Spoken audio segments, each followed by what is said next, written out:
Hello everyone, welcome in Shipranomics channel. Student, Haryana PGT का जो syllabus आया है उसके अकॉर्डिंग आप लोगों के बहुत सारे क्वेरीज आ रहे हैं कि मैम क्या स्क्रीनिंग टेस्ट की तैयारी करने के बाद जो हमारा सब्जेक्टिव है उसकी तैयारी इससे ज़्यादा डिफ़िकल्ट है।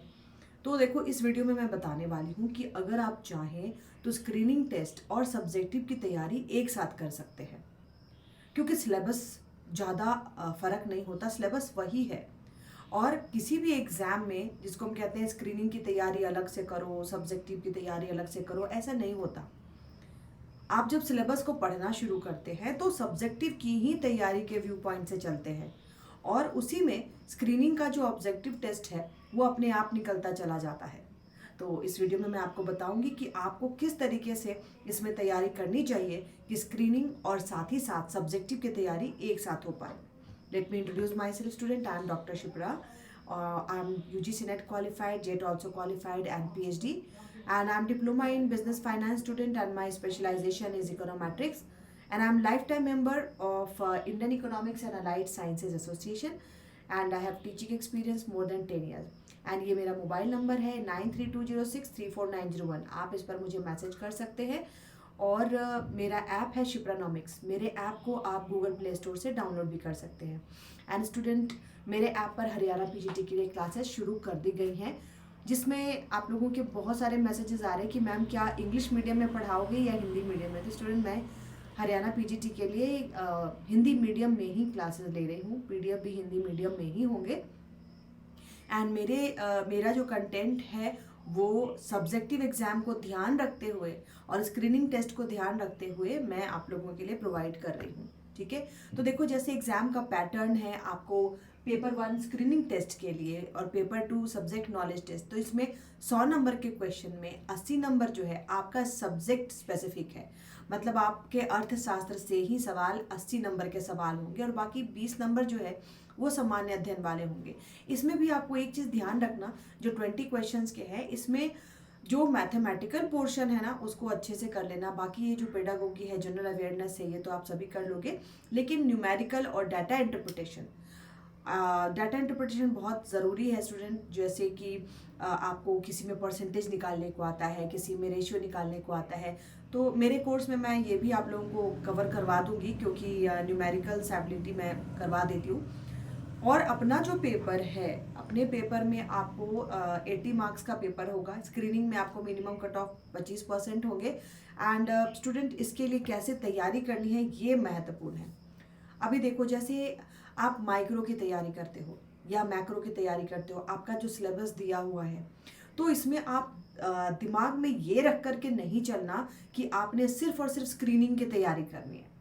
फिर आप बोलोगे मैम फिर डबल मेहनत पड़ेगा। डबल मेहनत तो करना पड़ेगा, क्योंकि देखो लॉन्ग रन की सोच करके चलोगे, है ना। ये नहीं सोच के चलना है कि बस स्क्रीनिंग में हो गए और आगे तो हम तैयारी कर लेंगे, क्योंकि फिर बाद में समय उतना रहता नहीं है। तो पूरे मोटिवेशन के साथ, पूरे उत्साह के साथ आप पूरी तैयारी करो। सब्जेक्टिव को भी अभी साथ में लेकर के चलो। जैसे जब आप ऑब्जेक्टिव क्वेश्चन की तैयारी करते हो तो आप क्या करते हो, माइक्रो में ग्राफ बनाते हो, ग्राफ में छोटे छोटे नोट्स टाइप्स बनाते हो। अभी यहाँ क्या करना है, आपने वही ग्राफ है, वही सब्जेक्ट है, वही कंटेंट है, आप जो शॉर्ट में लिखते हो उसको आपको पूरी लाइनें लिख देनी है।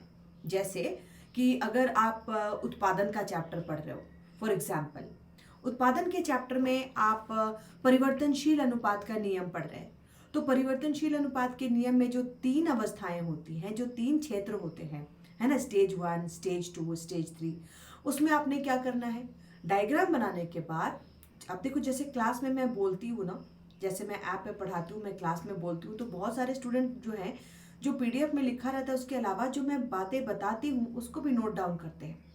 तो आपने क्या करना है, जैसे अवस्था 1, अवस्था 2, अवस्था 3, तो लॉ ऑफ वेरिएबल प्रोपोर्शन में डायग्राम के बाद स्टेज 1 क्यों है, स्टेज 1 में क्या क्या चीज़ें हैं, कौन सा ग्राफ बढ़ रहा है, क्यों बढ़ रहा है, ठीक है, कौन सी उत्पादन की रेखा घट रही है, क्यों घट रही है, इसको आपको बस डिटेल में लिख देना है।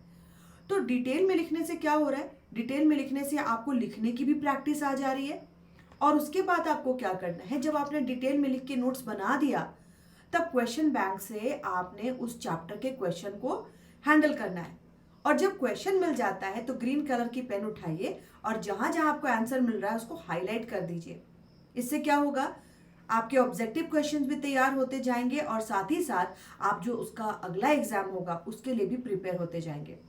ठीक है। अच्छा स्टूडेंट, इसमें एक चीज आप लोगों को और ध्यान रखना है, जैसे कि आप जब स्क्रीनिंग की तैयारी कर रहे हो तो स्क्रीनिंग की तैयारी में आपने एक अच्छा सा क्वेश्चन बैंक जरूर रखना है।